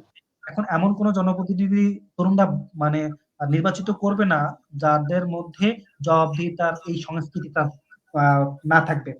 দ্বিতীয়ত হলো কখনোই একজন তরুণরা বিশেষ করে এমন কোন জনপ্রতিনিধি তারা বাছাই করবে না যারা ন্যায়পরায়ণ হবে না, দুর্নীতিগ্রস্ত থাকবে, এমন কোন জনপ্রতিনিধি আশা করি তারা তাদের ভোটের জন্য কখনোই তারা মানে নির্বাচিত করবে না। পাশাপাশি আমাদের যখন কিছু সামাজিক সমস্যা দেখা দেয়, সেক্ষেত্রে পক্ষপাত দুষ্ট না হয়ে সামাজিক সমস্যাগুলো নিরসন করার চেষ্টা করা, এরকম মন মানসিকতা যে সকল জনপ্রতিনিধি থাকবে, আমি মনে করি, আমি ব্যক্তিগতভাবে তরুণ বা আমাদের যারা তরুণ ভোটার আছে, এই তরুণ ভোটার গুলা ওই সকল প্রার্থী বেছে নিবে যারা ওই যে আমরা যে ক্রাইটেরিয়া গুলো বললাম, সৎ হবে, নৈতিকভাবে দৃঢ় থাকবে, সামাজিক সমস্যাগুলো নিরসনের জন্য প্রচেষ্টা করবে, জনগণের কথাগুলো সংসদে যে বলবে, এলাকার সমস্যাগুলো নিরসনের চেষ্টা করবে, দ্বিতীয়ত হলো ক্লিন ইমেজের হবে। তো এই বিষয়গুলো যদি একজন জনপ্রতিনিধি তার বিষয়গুলো নিয়ে আসতে পারে, আমি আশা করি তরুণদেরকে তার দিকে আকৃষ্ট করতে পারবে বলে আমার মনে হয়। একদম একদম ভাইয়া, যেমনটি বলছিলেন ভাইয়া, আসলে আমরা একটু আগে যেটা আলোচনা করছিলাম, আমার আগের দুজন গেস্ট হচ্ছে এই বিষয়টা আলোচনা করছিল। আমি আপনাকে, যে আপনি যেহেতু আবার আসতে পারছেন, আপনাকে ধন্যবাদ। আমি ওই প্রশ্নটাই আবার একটু আপনাকে করতে চাই, যে আমাদের মৌলিক অধিকারের অন্যতম একটা অধিকার হচ্ছে চিকিৎসা। তা এই যে আমাদের কালিয়া বা আমাদের নড়াইল এক আসন যে আহ, অংশটি বা স্থানটি, তা এখানে কিন্তু আমরা যে কমিউনিটি ক্লিনিক গুলো দেখি বা হচ্ছে যে হাসপাতালগুলো দেখি, এখানে ম্যাক্সিমাম হচ্ছে ওষুধ থাকে না। আর এখানে হচ্ছে যে ওষুধগুলোও যায়, আমার কাছে অভিযোগ আছে যে হচ্ছে এই ওষুধগুলোও নাকি হচ্ছে অনেক অসৎ যারা স্বাস্থ্যকর্মী আছে তারা নাকি বিক্রি করে দেয়। তা এই যে যে যে সমস্যাগুলো আছে আমাদের স্বাস্থ্য ক্ষেত্রে, আমাদের যে অ্যাম্বুলেন্স সংকট আছে, তারপর হচ্ছে ফার্স্ট এইড যে কার্যক্রম, এইটাও হচ্ছে আমাদের এখানে নাই। তা এই যে যে বিষয়গুলো, এই বিষয়গুলো কিভাবে একজন জনপ্রতিনিধি হচ্ছে নিরসন করতে পারে বলে আপনি মনে করেন? আহ আসলে দেখেন, আমাদের আসলে নড়াইল এক, বিশেষ করে আমরা যে অঞ্চলটাতে থাকি, এটা আসলে বলতে গেলে আপনি যদি চিন্তা করেন নড়াইলের একদম প্রান্তিক অঞ্চল, আবার যদি চিন্তা করেন গোপালগঞ্জের শেষ দিক দিয়ে, আবার খুলনার শেষ দিক দিয়ে, তা আমাদের অবস্থানটা এমন জায়গায় হয়েছে যে জায়গাটা আসলে আমরা আধুনিক সুযোগ সুবিধা অতটা ভোগ করতে পারি না। এক, দুই নম্বর হলো আমরা যদি চিকিৎসা ব্যবস্থার কথা যদি চিন্তা করি, বাংলা মানে আমাদের নড়াইল একের চিকিৎসা ব্যবস্থা খুবই কম, মানে যেমন তার স্বাস্থ্য কেন্দ্র কথা বলি, কমিউনিটি ক্লিনিকের কথা বলি, এই জায়গার অপর্যাপ্ততা আছে। পাশাপাশি আহ এখানে ওষুধের সমস্যাগুলো প্রকট।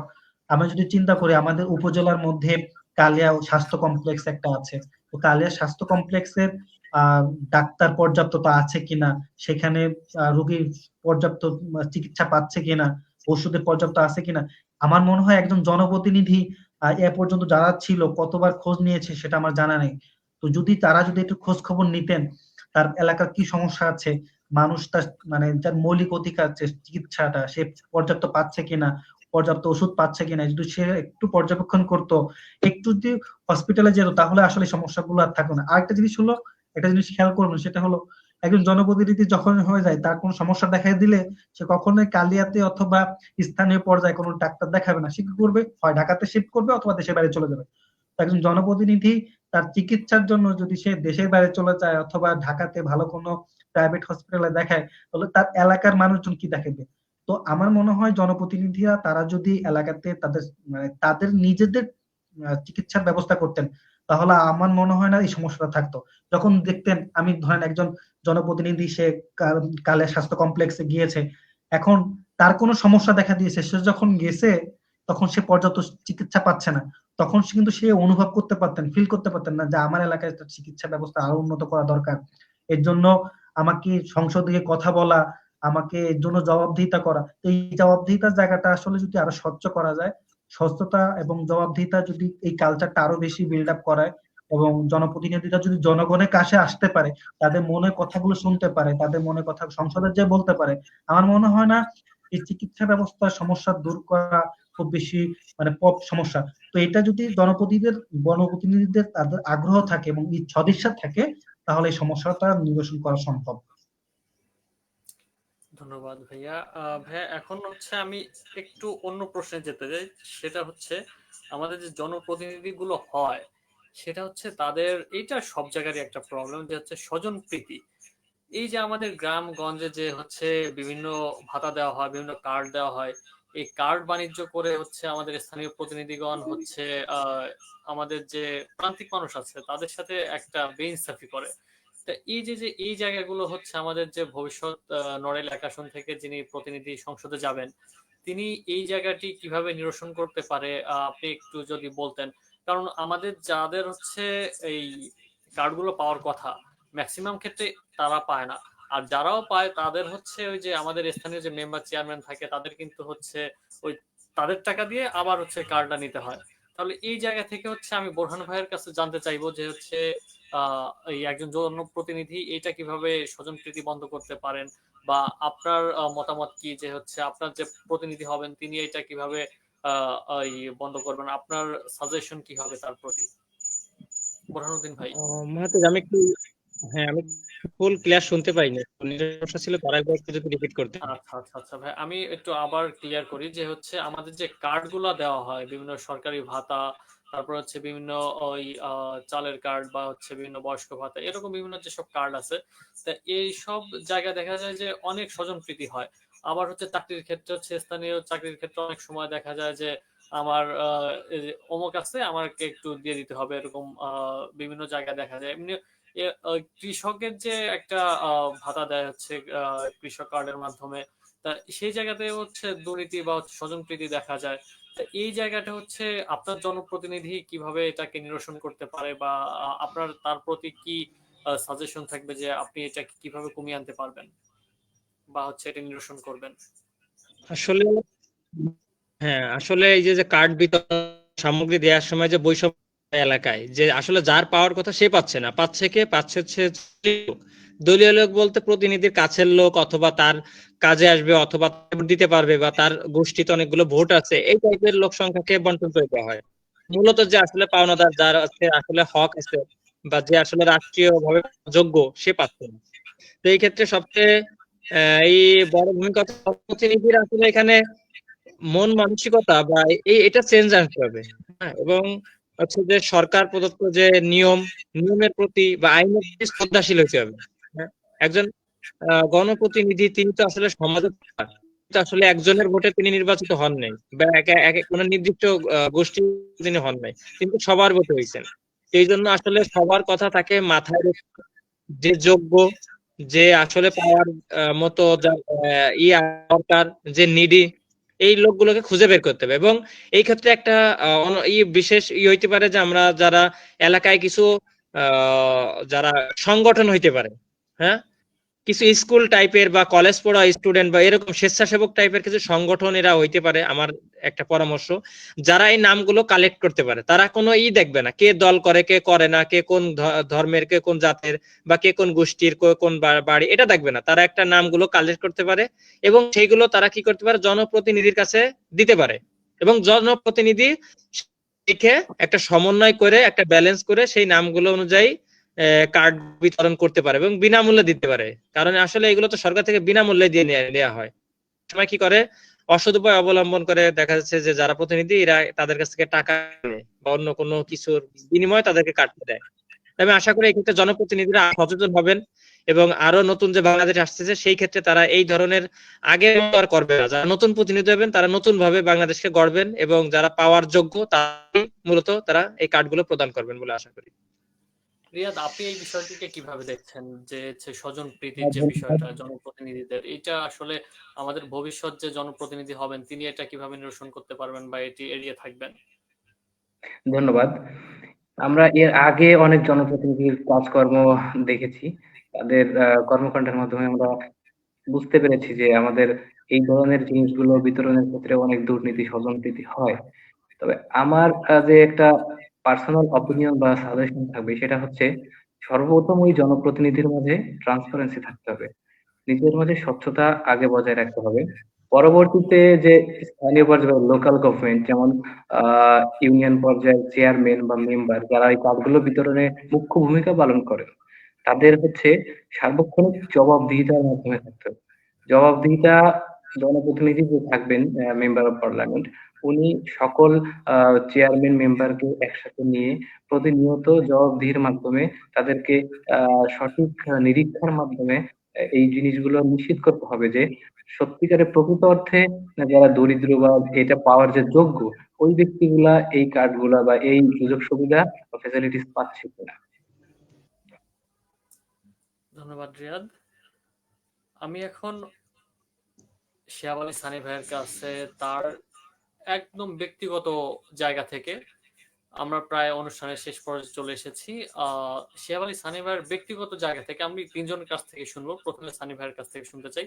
আপনার ব্যক্তিগত জায়গা থেকে হচ্ছে ভাইয়া, অনেক গুলো বিষয় বললেন যে হচ্ছে মাদক, তারপরে হচ্ছে শিক্ষা, চিকিৎসা, বিভিন্ন মৌলিক অধিকার নিয়ে এবং বিভিন্ন আমাদের কাজ কর্ম নিয়ে বললেন, এলাকার অবকাঠামোগত উন্নয়ন নিয়ে বললেন। এইগুলো সবকিছু সমন্বয়ে আপনার আহ, কিছু যদি জনপ্রতিনিধিদের কিছু বলার থাকে যে হচ্ছে আপনি ক্ষমতা আসলে আমার এলাকায় এটা করতে হবে, আপনার কি কি সাজেশন থাকবে তার প্রতি, বা কি কি চাওয়া থাকবে, যদি হচ্ছে একটু সংক্ষেপে বলতেন। ভাই শোনা যাচ্ছে না। আমি আসলে কয়েকটা পয়েন্ট একটা অল্প কিছু কথা বলি। সেটা হলো প্রথমেই অনেক অনেক আলোচনা হয়েছে, সেটা হলো আমাদের প্রথম যেটা জানা দরকার সেটা হলো একজন জনপ্রতিনিধি হিসেবে কি দায়িত্ব এবং কর্তব্য। আমার মনে হয় একজন জনপ্রতিনিধির আগে প্রথম সেটা জানা দরকার। কারণ একজন জনপ্রতিনিধি যদি নাই জানে আমার দায়িত্বটা কি, আমার কর্তব্যটা কি, আমার কাজটা কি, তাহলে আসলে ওই জনপ্রতিনিধি দিয়ে আসলে আপনি বা আমরা খুব বেশি ভালো কিছু করতে পারবো বলে আমার মনে হয় না। তা আমার মনে হয় একজন জনপ্রতিনিধি যিনি সংসদে যাবেন, তো তার জন্য তার কি কাজ, কি কাজগুলো যদি জানা থাকে তাহলে আমার মনে হয় আরো বেশি তার দ্বারা ভালো কাজ হবে। 2 নম্বর হলো জনপ্রতিনিধি। আমি বলতেছি জনপ্রতিনিধি, দেখেন একজন প্রতিনিধিকে আমরা যখন নির্বাচিত করে সংসদে পাঠাচ্ছি, আসলে সে আদৌ সে জনপ্রতিনিধি হচ্ছে না। হ্যাঁ, সে জনপ্রতিনিধি হচ্ছে না। যখন সে নিজেকে জনপ্রতিনিধি না ভাবতেছে, তখন তার মধ্যে স্বজনপ্রীতি আসবে, তার মধ্যে দুর্নীতিগ্রস্ততা আসবে, তার মধ্যে অনেক সমস্যা দেখা দিবে। তো আগে নিজেকে একজন জনপ্রতিনিধি মনে করা। আর জনপ্রতিনিধি যিনি হবেন তিনি আসলে কোনো শাসক না। নিজেকে শাসক না ভেবে জনগণের সেবক যদি ভাবে যে না আমি জনপ্রতিনিধি, আমি জনগণের সেবক, আমি জনগণের কথাগুলাই আমি সংসদে যে বলবো, জনগণের সমস্যাগুলো নিয়ে আলোচনা করব, তাহলে আসলে দেখা যাচ্ছে একজন জনপ্রতিনিধি আসলেই আহ মানুষের কাছাকাছি আসতে পারবে। 2 নম্বর হলো একজন জনপ্রতিনিধি নির্বাচিত হওয়ার পরেই এমন না যে সে নির্বাচিত হলো তার মানে তাকে আপনার অন্য কাজে ব্যয় করতে হবে। তা আপনি যদি চিন্তা করেন রিসেন্টলি ট্রান্সপারেন্সি ইন্টারন্যাশনাল বাংলাদেশ এটা একটা প্রতিবেদন আসছে, আপনি খেয়াল করবেন। সেটা হলো আহ জনপ্রতিনিধিরা, বিগত জনপ্রতিনিধিরা প্রায় 17% কাজ তাদের সংসদীয় আইন প্রণয়নের কাজে ব্যয় করছে, বাকি 83% সময় তারা অন্য কাজে ব্যয় করছে। আপনি চিন্তা করেন একজন জনপ্রতিনিধির যে কাজ, সে কাজগুলা থেকে প্রায় 83% সময় অন্য জায়গায় ব্যয় করেছে, মাত্র 17% আইন প্রণয়ন বা অন্য আদার বিষয় একজন জনপ্রতিনিধির যে কাজ সেই কাজে ব্যয় করেছে। তো এমন যদি হয় একজন জনপ্রতিনিধির কাজ, তাহলে আসলে তার কাছ থেকে ভালো কিছু আশা করা যায় না। 2 নম্বর হলো একজন জনপ্রতিনিধিকে অবশ্যই তার নৈতিকতা এবং সুশাসনের ব্যাপারে অনেক বেশি সচেতন থাকতে হবে। তার মধ্যে যদি নৈতিকতা না থাকে, মানে মূল্যবোধ না থাকে, তাহলে ওই জনপ্রতিনিধি দিয়ে খুব বেশি ভালো কিছু করা যাবে না। তো আমার মনে হয় জনপ্রতিনিধি তারা নৈতিকভাবে দৃঢ় থাকবেন এবং প্রশ্নাতীত ভাবে সৎ হইতে হবে। মানে তার প্রতি কোনো প্রশ্নই করতে পারবো না যে সৎ কিনা। 2 নম্বর হলো তার যে দায়িত্বটাকে সে আমানত মনে করা, যে না আমাকে একজন জনপ্রতিনিধি হিসেবে পাঠিয়েছে, এটা আমার আমানত। তো আমানতটাকে কিভাবে রক্ষা করা যায় সেটা মাথার মধ্যে রাখা। এলাকার মানুষের কাছাকাছি আসা, তাদের সমস্যাগুলো দূর করার চেষ্টা করা, পাশাপাশি স্বজনপ্রীতি বিষয়গুলো আসলে যখন ওই মানে জনপ্রতিনিধির মধ্যে নৈতিকতা থাকবে, সুশাসনের চিন্তাগুলো থাকবে, তার মধ্যে আসলে এই মানে আপনার স্বজনপ্রীতিটা থাকবে না। কারণ স্বজনপ্রীতি থাকলে তার মধ্যে নৈতিকতা থাকতেই পারে না। তো স্বজনপ্রীতি থেকে বের হয়ে এসে জনগণের কল্যাণে কাজ করা এবং এলাকার অবকাঠামোগত উন্নয়নের কাজ করা, উন্নয়নমূলক বিভিন্ন ধরনের কাজ যদি করতে পারে, তাহলে আমার মনে হয় একজন জনপ্রতিনিধি এলাকার উন্নয়ন সহ সে দেশের উন্নয়ন এবং দেশের জন্য কল্যাণকামী হবে, এটাই আমি আশা করি। সানি ভাই যেমনটি বলছিলেন যে জনপ্রতিনিধি হতে হলে তাকে প্রথমে জনমানুষের কাতারে এসে দাঁড়াতে হবে। এটি আসলে আমাদের এক্স্যাক্টলি। প্রতিটি জনপ্রতিনিধিদের আসলে মনে রাখা উচিত। কারণ একজন লিডার, তিনার গুণই তো থাকবে হচ্ছে আমার সাথে যারা আছে সবাইকে নিয়ে বাঁচবে, একা বাঁচা নয়, এরকমটা। কিন্তু হচ্ছে আপনি যেটা বলছিলেন আসলে ভাই হচ্ছে হার্ট টাচিং একটা কথা। এখন আমি রিয়াদের কাছে জানতে চাইবো, রিয়াদ আপনার হচ্ছে সর্বশেষ মতামতগুলো কি হবে একজন জনপ্রতিনিধির কাছে? আচ্ছা, ধন্যবাদ। জনপ্রতিনিধি মানে কি? জনগণের প্রতিনিধি। জনগণের পবিত্র ভোটের মাধ্যমে একজন ব্যক্তি নির্বাচিত হন। সুতরাং ওনার কখনোই নিজেকে জনগণের প্রভু হিসেবে বিবেচনা করার কোনো প্রশ্নই আসে না। তিনি যখনই জনগণের সেবক হিসেবে নিজেকে প্রতিস্থাপিত করতে পারবেন, তখনই তার দ্বারা কেবলমাত্র সম্ভব হবে জনগণ সহ পুরো সমগ্র বাংলাদেশের উন্নয়ন সাধন করা। ধন্যবাদ রিয়াদ। আমি সর্বশেষ বোরহানুদ্দিন ভাইয়ের কাছে এই প্রশ্নটাই করতে চাই যে হচ্ছে আপনার জনপ্রতিনিধির কাছে আপনার সাজেশন বা হচ্ছে আপনার কোনো মতামত যদি থাকে সেটা একটু শেয়ার করবেন। আসলে যিনি জনপ্রতিনিধি হবেন আসলে তার জনগণের প্রতি যে আন্তরিকতা বা ভালোবাসা এটা আসলে সর্ব উপরে রাখা লাগবে। নিজস্ব স্বার্থ, ভোট কে দিল না, বা দলীয় স্বার্থ, এইগুলো সবার ঊর্ধ্বে রাখতে হবে যে না, এই জনগণই আমার আপন, এই জনগণের আমার আসলে আমার মূল চিন্তা ধারণা, এই জনগণকে কেন্দ্রিক হইতে হবে, জনগণ কেন্দ্রিক আর কি। হ্যাঁ, জনগণের কখন কি লাগে লাগে না বা কি তাদের দরকার, কোন বিষয়টা করলে সবার জন্য ভালো হয়, এই ব্যাপারগুলো বা জনকল্যাণ যে মুখ্য বিষয় নিয়ে আসতে হবে। তাহলে হচ্ছে একজন জনপ্রতিনিধি। আমরা দেখছি পৃথিবীতে যত লিডার হয়েছে, বড় হয়েছে, নেতা হয়েছে, তো সবাই কিন্তু আগে জনকল্যাণ বা জনগণের ভালোবাসা নিয়েই হয়েছে। এমন কোন লিডার আপনি দেখতে পারবেন না, এমন কোন প্রতিনিধি পৃথিবীতে হয়েছে, জন্ম হয়েছে যে জনগণের ভালোবাসা বা জনগণের জনকল্যাণ ছাড়া সে উপরে উঠছে, এরকম কেউ হইতে পারে না।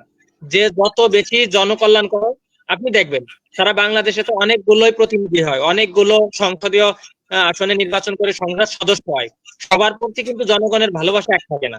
দেখা যাচ্ছে যে একটা নির্দিষ্ট অঞ্চলে একটা প্রতিনিধি, নড়াইল হোক বা অন্য কোনো জেলা হোক, সেই প্রতিনিধিকে পুরো সমগ্র বাংলাদেশ চাচ্ছে। কেন চাচ্ছে? কারণ সে তার নিজ জেলা সহ সারা দেশের মন তো জয় করতে পারছে কিভাবে? সেবা দানের মাধ্যমে বা জনকল্যাণের মাধ্যমে। আসলে এই ব্যাপারটাই মুখ্য। আসলে একজন জনপ্রতিনিধির মাথায় রাখতে হবে আসলে নিজেই যে বড় হল্লা, দেখা যাচ্ছে যে একবার ভোট হওয়ার পরে সে আর জনগণকে চিনে না, বা কে তাকে ডাকলো বা কে কি করলো এই ব্যাপারে তার কোনো খোঁজ খবর রাখে না। হ্যাঁ, এটা হচ্ছে আসলে দেখা যাচ্ছে পরের বার সে কি হয়ে যাচ্ছে, এই কারণেই তার জনপ্রিয়তা হারাচ্ছে। এই জন্য জনপ্রতিনিধি যিনি হবেন তার আগে মাথায় রাখতে হবে বা মনে রাখতে হবে যে না, জনগণই আসলে আমার মূল কেন্দ্রবিন্দু, জনগণের যেহেতু ভোটেই হয়েছি, জনগণই আমার সব। তো এইটা যদি ধারণ করতে পারে, লালন করতে পারে, তাহলে দেখা যাবে যে নাকি তিনি বেশি আরো বেশি হইতে পারবেন, জনগণের প্রিয় হইতে পারবেন। হ্যাঁ, তো আমি এটাই মনে করি যে বা রিয়াদ ওরা বলছে কথা যে প্রতিনিধির কি দায়িত্ব পালন করে তাহলে হচ্ছে যে তাহলে আর কোনো প্রবলেম থাকতে পারে না, তাহলে আর কোনো অভিযোগ থাকতে পারে না। তো এই জন্য আসলে একজন প্রতিনিধি জানতে হবে তার আসলে কি কর্তব্য, সমাজের প্রতি, দেশের প্রতি এবং রাষ্ট্রের প্রতি কি কর্তব্য, এইটুকু আগে তার ভালোভাবে জেনে তারপরে সেই অনুযায়ী কাজ করা। তো এতটুকু আমার কথা। ধন্যবাদ। আসলে একজন জনপ্রতিনিধির আসলেই জনপ্রতিনিধি একজন ভালো জনপ্রতিনিধি হতে হলে তাকে অবশ্যই জনমানুষের কাতারে এসে আগে দাঁড়াতে হবে, জনমানুষের সাথে চলতে হবে, জনমানুষের সাথে সবসময় একটা কোঅপারেটিভ যে সম্পর্ক রিলেশন বজায় রাখতে হবে। তা আমরা হচ্ছে আমাদের যে ভবিষ্যৎ আহ, জনপ্রতিনিধি হবেন, যিনি আমাদের কথা সংসদে যে বলবেন, তিনি অবশ্যই ন্যায়বান হবেন, নীতিবান হবেন, নৈতিক হবেন এবং মানবিক বোধ সম্পন্ন হবেন। এই প্রত্যাশা থাকবে আমাদের সকলের। আপনাদের তিনজনকে অসংখ্য ধন্যবাদ যে হচ্ছে আপনারা আপনাদের মূল্যবান সময় থেকে এত সুন্দর একটা আলোচনা করলেন এবং আপনাদের প্রতিনিধির কাছে আপনাদের চাওয়া পাওয়ার কথাগুলো বললেন, বা কিভাবে আমাদের নড়াইল এক আসনকে আমরা সুন্দর করে সাজাতে পারি সেই বিষয়ে কথাবার্তা বললেন। আপনাদের আসলে আমি আন্তরিকভাবে ধন্যবাদ দিতে চাই। ইনশাল্লাহ নেক্সট কোনো প্রোগ্রামে বা কোনো আলোচনায় বা যে কোনো কিছুতে আমরা হচ্ছে আবার এক জায়গায় হব। সবার প্রতি শুভকামনা জানিয়ে আজকের মতো এখানেই শেষ করছি। ধন্যবাদ। আসসালামু আলাইকুম। ওয়ালাইকুম আসসালাম। ধন্যবাদ মাহাতি, তোমাকেও অসংখ্য ধন্যবাদ আয়োজন করার জন্য। ধন্যবাদ ভাই। আচ্ছা, আমরা এখন বেরোতে পারি। হ্যাঁ।